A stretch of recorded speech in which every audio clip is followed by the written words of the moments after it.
ഇന്നത്തെ നമ്മുടെ വീഡിയോ ഒരു ബ്രേക്ക്ഫാസ്റ്റ് വീഡിയോ ആണ് കേട്ടോ. നമ്മുടെ മലപ്പുറം ഭാഗത്തൊക്കെ സ്ഥിരമായിട്ട് ബ്രേക്ക്ഫാസ്റ്റിന് ഉണ്ടാക്കുന്നൊരു സംഭവമാണ് നീർ ദോശ.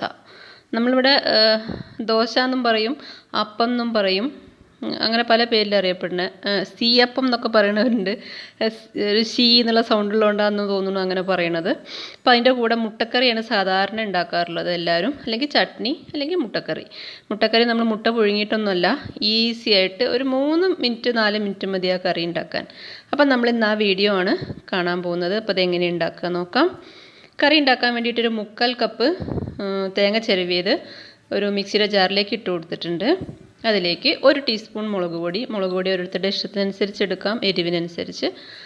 1 ടീസ്പൂൺ തന്നെ മല്ലിപ്പൊടി, 1/4 ടീസ്പൂൺ മഞ്ഞൾപ്പൊടി, 1/4 ടീസ്പൂണിനും താഴെ മതി മഞ്ഞൾപ്പൊടി, 1/2 ടീസ്പൂൺ ഗരം മസാല,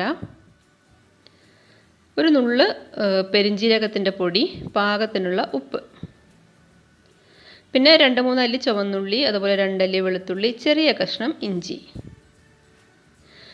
ഇത്രയും മിക്സിയുടെ ജാറിലേക്ക് ഇട്ട് കൊടുത്തിട്ട് ആവശ്യത്തിന് വെള്ളമൊഴിച്ച് നല്ല പേസ്റ്റ് രൂപത്തിൽ അരച്ചെടുത്തിട്ടുണ്ട്.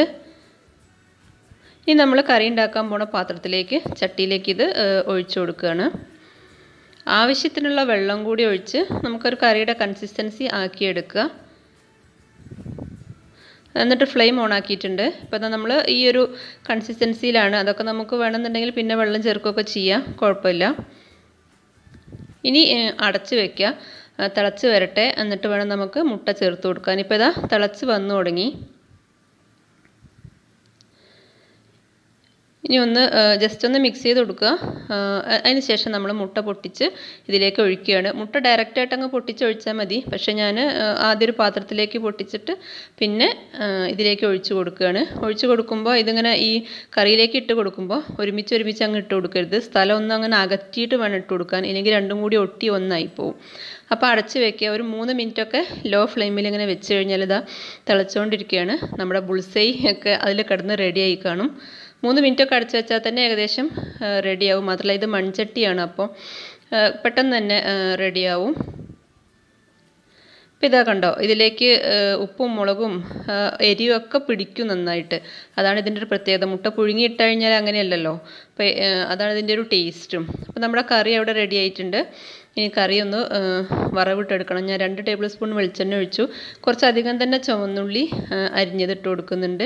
ഇനി ചുവന്നുള്ളി ഇഷ്ടമില്ലാത്തവർക്ക് കടുക് ഉപയോഗിച്ചിട്ടും ചെയ്യാം, പക്ഷേ ഇതിൻ്റെ ഒരു ട്രഡീഷണൽ രീതി ചുവന്നുള്ളിയാണ്. ചുവന്നുള്ളി നന്നായിട്ടൊന്ന് മുരിഞ്ഞ് വരുമ്പോൾ കറിവേപ്പില ഇട്ട് കൊടുത്തു. അതിലേക്ക് ഒരു നുള്ള് മുളക് പൊടി ഇട്ട് കൊടുത്തിട്ടുണ്ട്, ഒരു കളറിന് വേണ്ടിയിട്ടാണ്. എന്നിട്ട് അത് കറിയിലേക്ക് ഒഴിച്ചു കൊടുക്കുക. നമ്മുടെ അടിപൊളി കറി റെഡിയായി. പെട്ടെന്ന് ഉണ്ടാക്കിയെടുക്കുക കേട്ടോ. അപ്പോൾ ഇതൊന്ന് അടച്ച് വെക്കുക. അതോടുകൂടി കറി റെഡിയായി. ഇനി നമ്മൾ നീർദോശയാണ് ഉണ്ടാക്കാൻ പോണത്. അപ്പോൾ ഞാൻ 1 കപ്പ് അരി തലേദിവസം തന്നെ വെള്ളത്തിലിട്ടിട്ടുണ്ട്. ഒരു 3-4 മണിക്കൂർ വെള്ളത്തിലിട്ടാൽ മതി. പച്ചരിയാണ്, സാധാരണ പച്ചരിയാണ് കേട്ടോ. ഇഡ്ഡലി അരിയോ അല്ലെങ്കിൽ പൊന്നി അരിയോ ഒന്നുമല്ല, സാധാരണ നമ്മൾ വാങ്ങിക്കുന്ന പച്ചരി. മിക്സിയിൽ നന്നായിട്ട് അരച്ചെടുക്കുക. ആവശ്യത്തിന് വെള്ളം ഒഴിച്ചിട്ട് ഒന്ന് ലൂസാക്കി എടുക്കുക. കുറച്ച് ലൂസായിട്ടുള്ളൊരു ഇതിലാണ് ഉണ്ടാവുക. പാകത്തിനുള്ള ഉപ്പിട്ട് കൊടുക്കുക. കുറച്ചൊന്ന് ലൂസായിട്ടാണ് ഉണ്ടാവുക, കണ്ടോ, ഇതുപോലെയാണ് ഉണ്ടാവുക. നമ്മളങ്ങ് വീശി അങ്ങ് ഒഴിച്ചു കൊടുക്കുക ചെയ്യുക. കനം കുറഞ്ഞൊരു സംഭവമാണല്ലോ നീർദോശ, അപ്പോൾ ആ ഒരു പരുവത്തിൽ വേണം ആക്കിയെടുക്കാൻ. ഇനി നമ്മൾ സ്ഥിരമായിട്ട് ദോശ ഉണ്ടാക്കുന്ന ചട്ടിയാണിത്. സൈഡൊക്കെ കുറച്ച് വക്കൊക്കെ ഇങ്ങനെ പൊങ്ങി നിൽക്കുന്ന ടൈപ്പ് ചട്ടി. അതിലേക്ക് എണ്ണ പുരട്ടി കൊടുത്തു. ഇതുപോലെ വീശി അങ്ങ് ഒഴിച്ചു കൊടുക്കുക. അത്രയേ ഉള്ളൂ. ഗ്യാപ്പ് വന്നിട്ടുണ്ടെങ്കിൽ അതൊക്കെ ഒന്ന് ഫില്ല് ചെയ്യാൻ മാവ് വെച്ചിട്ട് തന്നെ. ഒരു 5 സെക്കൻഡൊക്കെ ഒന്ന് അടച്ച് വെക്കണം. അടച്ച് വെച്ചു എന്ന് വെച്ചിട്ട് ഒരുപാട് സമയം വെക്കണ്ട, ജസ്റ്റ് ഒന്ന് അടയ്ക്കുക, തുറക്കുക, അത്രയേ ഉള്ളൂ. ഇതാ നമ്മുടെ അടിപൊളി നീർദോശ റെഡി ആയിട്ടുണ്ട്. ഞാൻ നേരത്തെ തന്നെ ചുട്ട് തുടങ്ങി, പക്ഷെ ക്യാമറ ഓൺ ആക്കിയിട്ടില്ലായിരുന്നു. അപ്പോൾ 2-3 എണ്ണം ചുട്ട് കഴിഞ്ഞിട്ടാണ് ക്യാമറ ഓൺ ചെയ്തത്. ഒരു മീഡിയം ടു ലോ ഫ്ലെയിമിൽ വേണം വെക്കാൻ. നല്ല ഹൈ ഫ്ലെയിമിൽ വെച്ച് കഴിഞ്ഞാൽ നമുക്ക് അപ്പം അങ്ങോട്ട് എടുക്കാൻ ചട്ടിയിൽ അങ്ങ് ഒട്ടിപ്പോവും. തീരെ ലോ ആക്കി കഴിഞ്ഞാൽ അപ്പോഴും ശരിയാവില്ല. അപ്പോൾ ഒരു മീഡിയം ടു ലോ ഫ്ലെയിമിൽ വെക്കുക. ഇതുപോലെ ഓരോന്നോരോന്നായിട്ട് ചുട്ടെടുക്കുക. ഇതിൽ വേണമെന്നുണ്ടെങ്കിൽ കുറച്ച് നമ്മൾ അരി അരയ്ക്കുമ്പോൾ ഒരിത്തിരി തേങ്ങ കൂടി, ഒരു പിടി തേങ്ങ ചിരവിയതും കൂടി ഇട്ട് കൊടുക്കാം. ഇഷ്ടമുള്ളവർക്ക് അങ്ങനെ ചെയ്യാം. ഇഷ്ടക്കുറവുകൊണ്ടല്ല, പക്ഷെ ഞാൻ തേങ്ങ ചിരവിയത് ഇട്ട് കൊടുത്തിട്ടില്ല. അതുപോലെ ഈ ചട്ടി നമ്മൾ സ്ഥിരമായി ഇങ്ങനെ നീർദോശ ഉണ്ടാക്കുന്ന ചട്ടിയാണ്.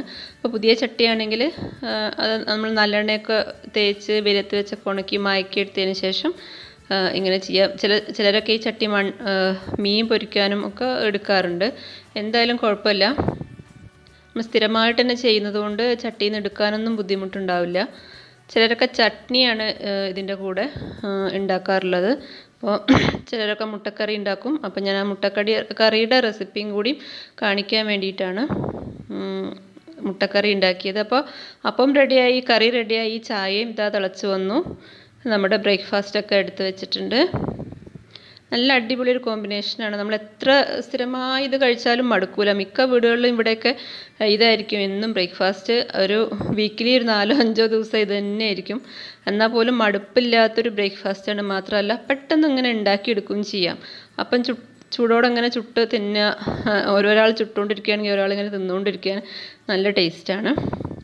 മാത്രമല്ല നല്ല ചൂടുള്ള ചായൻ്റെ കൂടെ കറിയൊന്നും ഇല്ലെങ്കിൽ പോലും കഴിക്കാൻ നല്ല ടേസ്റ്റുള്ളൊരു സംഭവമാണ്. ട്രൈ ചെയ്ത് നോക്കുക. വീഡിയോ ഇഷ്ടമായി കഴിഞ്ഞാൽ ചാനലൊന്ന് സബ്സ്ക്രൈബ് ചെയ്യണം, ലൈക്ക് ചെയ്യണം, ഫീഡ്ബാക്സ് ഒക്കെ കമൻറ്റ് ചെയ്യണം. താങ്ക്